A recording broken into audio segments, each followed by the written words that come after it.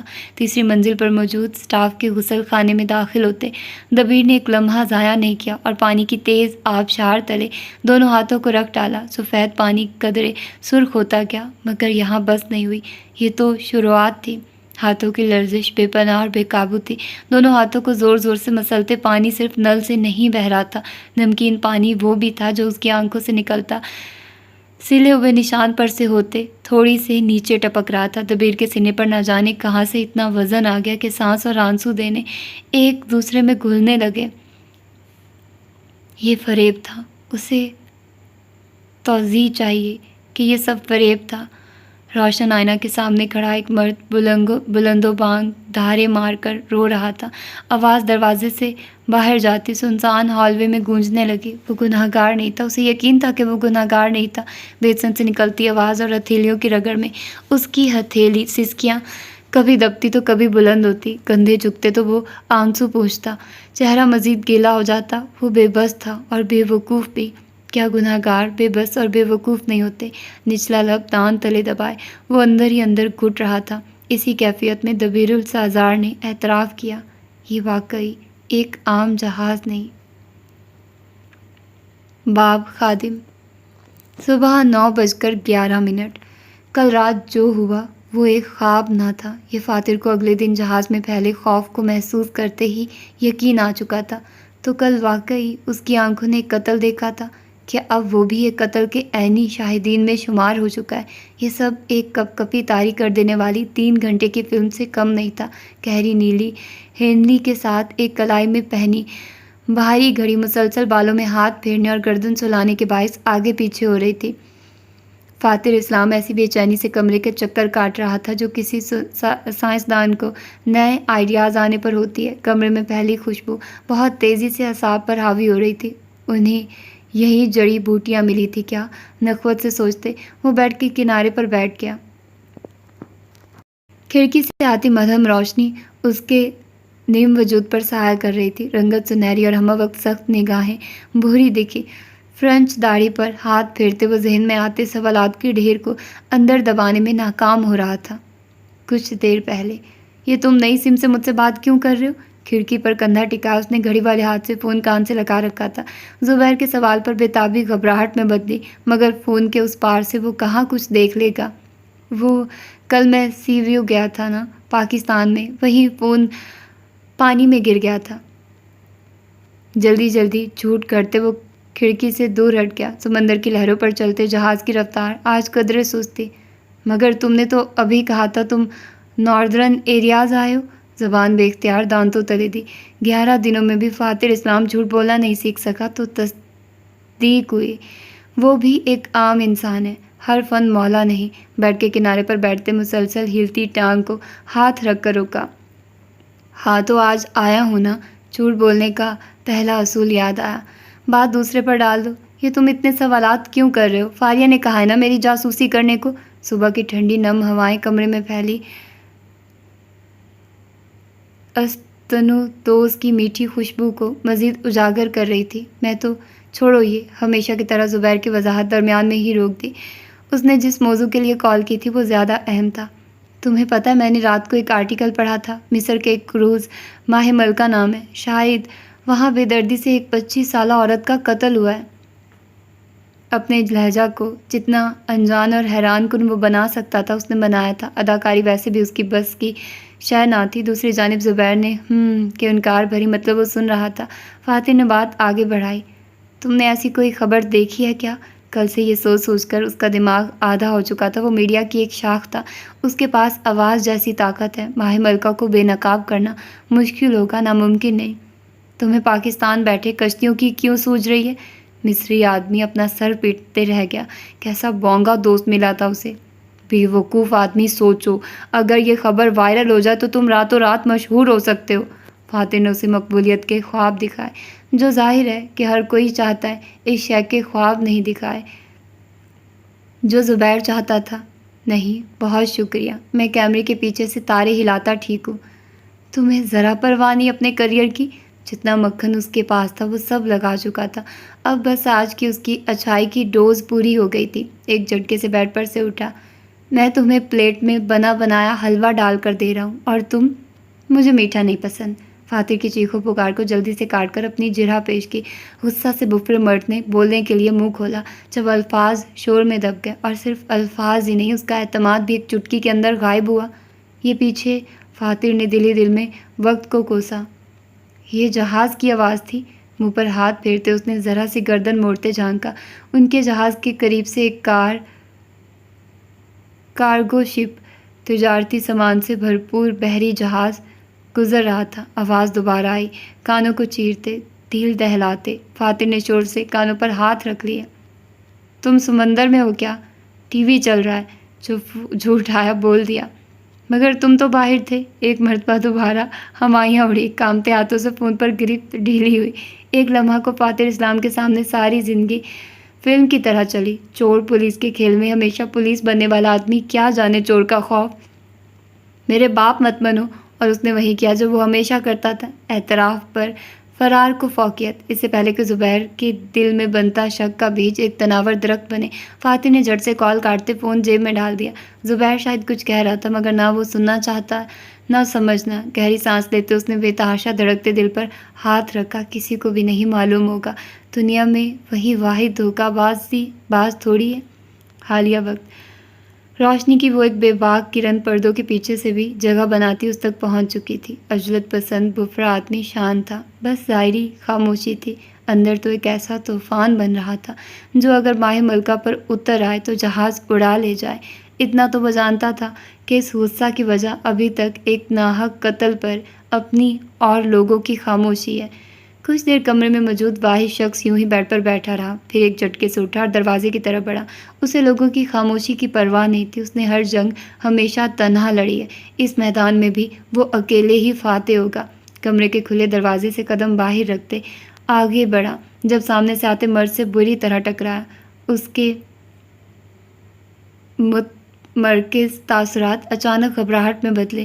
دیکھ کر بھائی، بیزاری سے ہاتھ اٹھاتے آدمی کے راستہ سے ہٹا، لیکن آگے بڑھنے کی بجائے فاتح درمیان میں ہی رک گیا۔ نظریں سامنے والے بندے کو پہچان چکی تھی۔ تم؟ لہجہ میں دکھ تھا، اپنے سے کمزور انسان کے لیے ملامتی دکھ۔ باب محافظ۔ صبح 8:50۔ سامنے رکھی کافی پر ملائی کی تہہ بن چکی تھی۔ یکٹک آس پاس اور دھوپ کی تپش سے بے نیاز گل نہ جانے کس غیر مرئی نکتہ کو دیکھ رہی تھی۔ 10ویں فلور پر بنے ریلنگ کے ساتھ میز، کرسیاں اور چھتری لگی تھی۔ ایسی ایک پر گل اور المیرا کا وقتی غصہ تھا۔ ذرا سی گردن ترچھی کرو تو گل کے کندھے کے پار سے فاصلے پر المیرا دکھے گی۔ باہر سے لٹکتے وہ نیچے اسکارف فروش لوگوں سے لین دین میں مصروف تھی۔ مصر میں یوں ہی لوگ ننھی کشتیوں پر سفر کرتے سامان بیچا کرتے تھے۔ گاہک ان سے اپنی کروز شپ سے جھانکتے خریداری کرتا تھا، اور وہ اپنی ناؤ میں سے ہی اسے سامان دکھاتے جاتے تھے۔ واپس گل کی طرف آ۔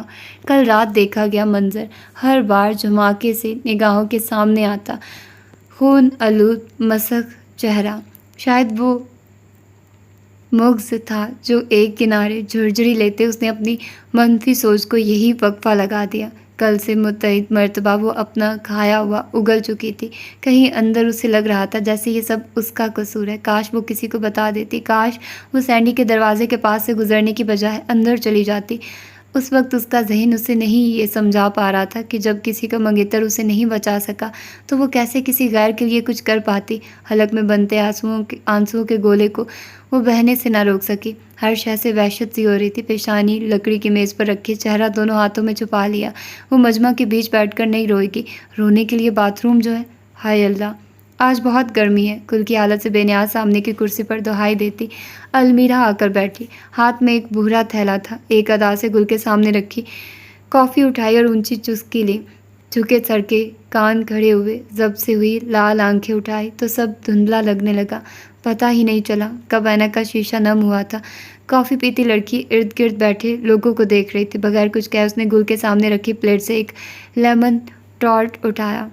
تمہیں فرق نہیں پڑ رہا؟ ٹارٹ کھاتی لڑکی کے ماتھے پر شکنیں نمایاں ہوئی۔ نوالا اندر لے جاتے اس نے جواب دیا، کافی تو بالکل پتلے پانی جیسی ٹھنڈی ہو گئی ہے، مگر میں اس کی بات نہیں کر رہی ہوں اسٹوپڈ۔ المیرا کی بات کاٹتے وہ ہاتھ کی مدد سے میز پر آگے ہوئی۔ تمہیں سینڈی کے قتل سے فرق نہیں پڑ رہا؟ جب آپ مقتول سے ملے ہوں تو یہ الفاظ کہنا بھی دشوار ہوتا ہے۔ المیرا نے زبان پھیرتے دانتوں میں قید میدے کا ٹکڑا نکلا۔ سچ پوچھو تو وہ اپنی کرسی پر پیچھے ہوئی، چھتری سے ذرا باہر دھوپ کے راستے کے قریب۔ مجھے تو ایکسائٹمنٹ ہو رہی ہے۔ گل ناپسندیدہ تعجب سے کچھ پیچھے ہوئی۔ سمندر میں ہونے والا ایک ٹریول بلاگر کا مرڈر، 350 لوگوں سے بھرے ایک جہاز میں قاتل پناہ گزین، ہاتھوں کا مصنوعی مائک بناتے بالکل کسی رپورٹر کی طرح کہا، ہے نا ہیڈ لائن؟ اور ویسے بھی تمہیں لگ رہا ہے یہ ہمارے درمیان کسی شخص کا کام ہے؟ المیرا کی بات کاٹی گئی۔ کافی کی چسکی لیتی لڑکی نے کپ کے اوپر سے دیکھا۔ گل کی ذہین آنکھوں میں بنتے سوالات المیرا پڑ گئی تھی۔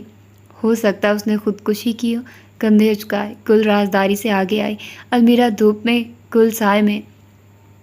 یہ ان جہاز والوں کا بھی تو کام ہو سکتا ہے۔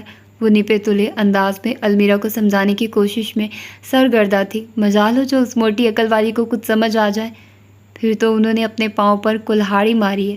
ہنستے ہوئے ٹارٹ کی پلیٹ کی جانب ہاتھ بڑھایا۔ گل کی بس ہو گئی۔ یکلخت اپنی جگہ پر کھڑے ہوتے وہ میز پر آگے ہوئی۔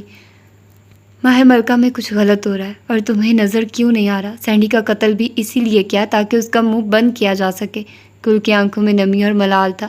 المیرا کا ہاتھ ٹارٹ پر اور نگاہیں گل پر تھی۔ اس کی روم میٹ کہیں سے بھی مذاق کے موڈ میں نہیں تھی۔ نگاہیں جھکائے پلیٹ کو دیکھا، نگاہیں اٹھائی گولڈن گرل کو دیکھا۔ لمحہ نہیں لگا اور اس نے فیصلہ کر لیا تھا، تو مطلب یہ یہاں کے اسٹاف کا کام ہے۔ لیمن ٹارٹ اٹھاتے منہ میں ٹھونس لیا۔ پیٹ بھی خوش، بندی بھی خوش۔ گل کا غصہ قدرے کم ہوا۔ سچ شکر اس کو بات سمجھ آ رہی تھی۔ مطلب ہم اسے اپنی کہانی بنا سکتے ہیں۔ وہ جو بیٹھنے والی تھی بیچ راستے میں ٹھہر گئی۔ ہک دھک صدمے سے بھرپور المیرا کو دیکھا۔ بہتری کی امید بھی کس سے لگا لی تھی؟ وہ جو سامنے بیٹھ کر ناخن پر لگی کریم چاٹ رہی ہے۔ تمہاری بات میں دم ہے، لبوں پر زبان پھیرتے ندیدے ہاتھ دوبارہ پلیٹ تک گئے۔ گل نے مٹھیاں بھینچ لی۔ چھوڑو اسے۔ المیرا کے ہاتھ پر تماچا مارا۔ پیچھے کرو ہاتھ۔ پلیٹ گود میں رکھ لی۔ ہاتھ سلاتے دھوپ میں بیٹھی گڑیا کے چہرے پر اذیت تھی۔ اب تم یہ کرو گی میرے ساتھ؟ دوست نہیں ہوں میں تمہاری؟ مجھے تم جیسی غیر سنجیدہ دوست نہیں رکھنی، جسے ایک انسانی جان پر ملال کرنے کے بجائے بس سودا بازی کرنا آتی ہو۔ گود میں رکھی پلیٹ کو سنبھالتے گل نے ناک چڑھائی۔ المیرا کیا کرتی؟ پیٹ کا معاملہ تھا، بے بس تھی، اسی لیے کونیوں کی مدد سے میز پر جھکی۔ آخر کار وہ سائے میں تھی۔ دیکھو آنستہ گل، زندگی 50-50 کی ایکویشن پر گزارنی چاہیے۔ کچھ ہمارا فائدہ ہو، کچھ سامنے والے کا فائدہ ہو۔ مگر تم 101 کی ایکویشن پر گزارتی ہو، سارا فائدہ ہی تمہارا ہوتا ہے، بس دوسرے بھاڑ میں جائیں۔ پلی آنکھیں محظوظ ہوتی کناروں سے چھوڑتی ہوئی یہ لڑکی اسے مسکرانے پر مجبور کر دیتی تھی، پھر چاہے وہ اپنی لا علمی کے ذریعہ ہو یا اپنے ادراک کے۔ اس میں برائی کیا ہے؟ گل کے ہی کافی کا کپ دوبارہ اٹھایا۔ اپنا سوچنے کے لیے لوگ ہیں نا، میرا سوچنے کے لیے کون ہے؟ کپ کو ذرا سا بلند کرتے وہ نزاکت سے سیدھی ہوئی، یوں جیسے کوئی ملکہ کینوس پر قید ہونے کو تیار ہو۔ ٹھنڈے مایا کو اندر اتارتے اس نے ایک طاہرانہ نگاہ طراف میں دوڑائی۔ جب اس کی نگاہوں کے سامنے سے کچھ گزرا، کچھ ایسا جسے وہ ایک مرتبہ دیکھ لے تو پورا دن زہریلی کروٹیں لیتی رہتی۔ غلطی تھی وہ اس کی جو وہاں دیکھ لیا، یا پھر اسے دیکھ لیا۔ دور سے فاتر اسلام اور اینڈی چلتے آ رہے تھے، مگر جہاں فاتر ہو وہاں المیرا کیا کسی اور کو دیکھ سکتی ہے؟ بار بار اس آدمی کو دیکھنا خود کے زخم کریدنے جیسا تھا، یوں جیسے ایک خاموش لاوا پھٹنے کے لیے تیار ہو۔ جتنا فاتر قریب آتا اتنا ہی المیرا کا اسے گریبان سے پکڑ کر سمندر میں دھکا دینے کی خواہش چہرے پر عیاں ہو جاتی۔ گل نے شاید المیرا کے خاموش تاثرات کو جانچ لیا تھا، اسی لیے گردن موڑتے پیچھے دیکھا۔ واضح ہوائیاں تو اس کی بھی اڑی تھی۔ ان کے بالکل سامنے کھڑے فاتر کا سایہ ان دونوں کے درمیان رکھے میز پر بننے لگا۔ تم فارغ ہو گل؟ المیرا کے کندھے ایسے سیدھے ہوئے جیسے ان میں نئی زندگی کا جھٹکا دیا ہو۔ سوالیہ آنکھیں گل اور فاتر کے درمیان پنگ پونگ ہو رہی تھی اور دماغ بس ایک ہی سوال پوچھ رہا تھا، یہ تو اس آدمی سے نفرت نہیں کرتی تھی؟ مجھے لگتا ہے کل میرے کیے وعدے کو پورا کرنے کا وقت آ چکا ہے۔ گل کا چہرہ آہستہ آہستہ تاریک ہوتا گیا۔ ساتھ کھڑا اینڈی چلتا پھرتا غم کا مجسمہ معلوم ہوتا تھا۔ اینک کے پار سے فاتر کو دیکھا، وہ تیار لگتا تھا۔ گل کو تیار ہونا تھا۔ فاتر، اینڈی اور گل ایک تکون تھے، اور اس تکون سے باہر کھڑی لڑکی، اگر اس پر غور کرو تو وہ یوں گل کو دیکھ رہی تھی جیسے کسی نے نہایت گھٹیا مذاق اس سے کیا ہو۔ اپنی حالت پر اگر وہ کوئی شعر وقف کرنا چاہتی تو وہ ایک ہی ہوتا: ہم کو اپنوں نے لوٹا، غیروں میں کہاں دم تھا، میری کشتی وہاں ڈوبی جہاں پانی کم تھا۔ 4 سال قبل یونیورسٹی میں ایک عام سا مصروف دن تھا۔ آگے پیچھے جاتے طلباء اور کاغذات کے پلندے سنبھالتے ورکرز۔ ایسے میں ایک کلاس کے دروازے کھلے اور اپنا لیپ ٹاپ ہاتھ میں تھاما فاتر اسلام باہر آیا۔ تاثرات تب اتنے کرخت نہ تھے، بس ناک پر ہر وقت غصہ سوار رہتا تھا۔ اپنی کلاس لیتا وہ راہداری میں مڑ گیا۔ سامنے ایک پروفیسر کے ساتھ اس کا ملحقہ آفس تھا۔ سر، آواز پر غور کیے بغیر فاتر پیچھے مڑا۔ سامنے پھولدار سبز فراق پہنے المیرا کھڑی تھی۔ سنہری بال ماضی میں ہمیشہ کی طرح پیٹھ کو مکمل ڈھکے ہوئے تھے۔ یس، بیزار لہجہ خود کو بمشکل آنکھیں گھمانے سے روکا۔ میری اسائنمنٹ پر 0 مارکڈ ہیں۔ ہاتھوں کو باہم ملائے وہ ان کی انگلیوں کے ساتھ کھیل رہی تھی۔ فاتر نے ایک نظر میں ہی اس کے اندر چلتے انتشار کو بھانپ لیا تھا۔ تیر نشانے پر لگا ہے۔ میں نے ڈالا ہے۔ المیرا کے دھواں دار تاثرات کو دیکھتے اس نے اندر ہی اندر کہکا لگایا۔ وہ تو معلوم ہے، مگر مس محسن مدعے پر آئیے۔ لیپ ٹاپ کو بند کرتے بغل میں دبایا، سیاہ پینٹ کی جیب میں ہاتھ ڈالے کھڑے مرد کی ساری توجہ المیرا کی طرف تھی۔ میں نے دی تو تھی اسائنمنٹ، ضدی بچے کی طرح ہاتھ ہلائے۔ فاتر کے ماتھے کی شکنوں میں ناگواری در آئی۔ ہلکا سا جھکتے اس نے پین کی پشت سے اپنی اسٹوڈنٹ کی طرف اشارہ کیا۔ میں نے آپ سے آپ کی اسائنمنٹ مانگی تھی، آپ کے اپنے ہاتھوں اور اپنے ذہن سے بنی تو وہ میں نے ہی بنائی ہے۔ ماضی کی المیرا اور حال کی المیرا میں بس فرق اتنا تھا کہ اس المیرا میں ڈر، خوف اور انسانیت کسی حد تک موجود تھی۔ آج کی المیرا میں یہ تینوں چیزیں ناپید تھیں۔ جھوٹ مت بولیں، اس کے ضبط کی انتہا ہو چکی تھی۔ آنکھوں میں آتا غصہ اور اٹھی انگلی سے جھلکتی برداشت نے ایک پل کو المیرا کا دل بھی پتے کی مانند ہلا دیا۔ نیم اندھیرے کوریڈور میں بس وہ دونوں تھے۔ آپ الزام لگا رہے ہیں کہ میں نے اسائنمنٹ چوری کی ہے؟ اس نے پینترا بدلا۔ ضد سے اب وہ ڈٹھائی پر اتر آئی۔ فاتر نے ناک مسلتے ایک گہرا سانس خارج کیا۔ زبور سے کہہ کر اپنا کام کروانا بند کر دیں۔ ہر لفظ پر زور دیتے وہ اس فتنہ کو دیکھنے سے اجتناب کر رہا تھا۔ میں نے خود، آپ کو کیا لگتا ہے آپ اپنی ٹرک سب پر چلا سکتی ہیں؟ اس کی آواز قدرے اونچی ہوئی۔ کوریڈور سے گزرتے 2 لڑکوں نے مڑ کر انہیں دیکھا۔ موقع کی سنجیدگی کا اندازہ کرتے وہ مدھم پڑ گیا۔ صرف آواز سے، لہجہ نہیں، میں پہلے دن ہی آپ کے کیلیبر سے سب سمجھ گیا تھا کہ آپ اپنی پڑھائی کو لے کر کتنی سنجیدہ ہیں۔ المیرا اتنے جبڑوں کے ساتھ دیکھ رہی تھی، وہ یہاں بے بس تھی۔ زبور سے میں نے ہی کہا تھا کہ آپ کے لیے الگ سے اسائنمنٹ بنانے کی بجائے اپنی ہی بنی آپ کو دے۔ جھوٹی من گھڑت کہانیوں سے بنا کانچ کا پنجرا ایک وار سے تباہ ہو گیا۔ المیرا کو آس پاس باقاعدہ کانچ ٹوٹنے کی آواز تک آئی۔ اگر آپ نے اپنی بنائی ہوتی تو آپ کبھی زبور کی دی گئی امداد مجھے جمع نہ کرواتی۔ تو اس کے دوست نے اپنی جان بچانے کے لیے اسے گروی رکھ دیا تھا۔ آج تک المیرا نے زبور سے اسائنمنٹ بنواتے وقت کبھی اس کی نظر ثانی نہیں کی تھی۔ اسے اپنی غلطی کا نام دے یا کم عقلی کا۔ غسیلی ہنکار بڑھتے قدم واپس اسی راستے پر چلنے لگے جو المیرا کی دخل اندازی پر روکنے پڑے تھے۔ تاریک راہداری میں کھڑی لڑکی کو اپنے ارد گرد سب کچھ خاموش محسوس ہوا۔ کس بات کا دکھ منائے؟ دوست کی بے وفائی کا، اپنی چالاکی کے فاش ہونے کا، یا پھر اسائنمنٹ میں 0 آنے کا؟ فاتر آہستہ آہستہ اس کے گرد خاموش اندھیرا کر رہا تھا، اور یہی تو المیرا کا مسئلہ ہے، اسے خاموشی اور اندھیرے دونوں سے خوف تھا۔ تو یہ تھی آج کی ایپیسوڈ، اور ہوپفلی کہ آپ لوگوں کو پسند آئی ہوگی۔ آج کی 2 ایپیسوڈ کافی زیادہ دے دیے میں نے۔ اتنی زیادہ ایپیسوڈ آپ لوگوں کو نہیں دینی چاہیے، آپ لوگ بگڑ جاتے ہیں۔ اور اس کے علاوہ آج کی ایپیسوڈ کی بات کریں تو بہت کچھ ہو چکا ہے اس ایپیسوڈ میں، اگر دیکھا جائے تو دوسری بات یہ کہ میں پہلے بھی بول چکی ہوں کہ مجھے یہ سمجھ نہیں آئی کہ فاتر اتنا نارمل ریئیکٹ کیوں کر رہا ہے. اس کو شاید میں زیادہ ایگزیجریٹ کر رہی ہوں. اس نے یہ چیز تو واضح نہیں کی نا کہ وہ اس کو پہلے نہیں جانتا. یہ بات تو ہوئی ہی نہیں ہے درمیان میں. تو ہو سکتا ہے کہ اس نے اس چیز کو مینشن کرنا ضروری نہ سمجھا, رائٹر نے بھی ہمیں بتانا ضروری نہ سمجھا. تو یہ چیز ایک چیز ٹھیک ہے. دوسری یہ چیز, اگر ماضی میں اس کی اچھی خاصی اس کے ساتھ الیک سلیک ہو چکی ہے تو وہ میرا نہیں خیال کہ کوئی اتنی جلدی بھول سکتا ہے. فاتر کچھ زیادہ ہی نشانہ بنایا ہوا اس کو, اتنا بھی نہیں یار ہو سکتا یہ. اور کیا اس میں ہوا, مرڈر ہو گیا بھائی, کسی کا قتل ہو گیا. ادھر سے دبیر والی سچویشن, دبیر اپنے ہاتھ صاف کر رہا ہے, اس کے بلڈ لگا ہوا ہے اور وہ کہہ رہا ہے کہ یہاں پر واقعی میں کچھ ہے, وہ اونچا اونچا رو رہا ہے. اب اس چیز یہ کس طرف اشارہ کر رہا ہے بات, اس کی بھی کچھ سمجھ نہیں آ رہی ہے کہ یہ کس طرف سے ہو رہا ہے. اور سارا کچھ عجیب سا وہ ہو رہا ہے. اور المیرا, یار اس نے المیرا کو بتانے کی کوشش کی تھی, اس نے 2-3 دفعہ اس کو کہا. وہ دبیر کے پاس بھی گئی, ٹھیک ہے, وہ ان دونوں نے اس چیز کو سیریسلی نہیں لیا. پھر وہ فاتر کے پاس گئی. ویسے مجھے یقین نہیں تھا کہ فاتر اس کی بات سنیں گا, لیکن پھر فاتر کے ساتھ جب وہ جاتی ہے اور پھر وہاں سے وہ اٹھ کر جاتا ہے, وہ ایک اچھا جسچر تھا. لیکن مجھے یہ حالت ہوئی, وہ اس کے لیے بھی تو کچھ منگوا سکتا تھا, یہ بھی تو وہ کر سکتا تھا. اس نے ایسے ہی کیوں کیا کہ وہ تھوڑا سا چھوٹے لیول پر آیا. پھر وہ اتنا شارپ بندہ ہے, وہ اتنا سینسٹیو ہے, تو وہ پھر بہت سارے معاملوں میں اتنا وہ کیوں ہو سکتا ہے, مطلب ان پروفیشنل بیہیویئر کیوں دکھاتا ہے, جیسے کہ اس نے اپنی جاب کے معاملے میں دکھایا, جیسے کہ اس نے اس کو لڑکی کو نکالا اپنی جاب سے, پھر اب وہ سب کو بتا بھی نہیں رہا کہ وہ اس جگہ پر گیا ہوا ہے, یا اس طرح کا سین ہے. اور پھر وہ جھوٹ پر جھوٹ بول رہا ہے. اور پھر ظاہر سی بات ہے, جھوٹ جب آپ ایک جھوٹ بولتے ہو تو آپ کا اس کا کور بھی اتنا وہ نہیں اچھا. وہ جھوٹ بھی بول رہا ہے تو اس کو پھر ڈفرینٹ وہ نکل بھی رہے ہیں باتیں. یار مجھے مزہ آ رہا ہے اس ناول کو پڑھتے ہوئے. یقین جانو آپ لوگوں کو ٹائم زیادہ اس لیے دیا گیا کہ مجھے پتہ نہیں چلا.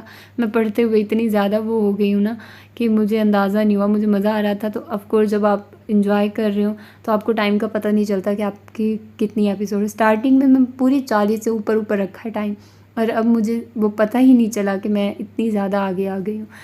تو مزہ آ رہا ہے. ابھی وہ گریڈی عورت, وہ تاج کے ساتھ اس نے پکچر بنوانی تھی اور وہ نہیں بنائی اس نے.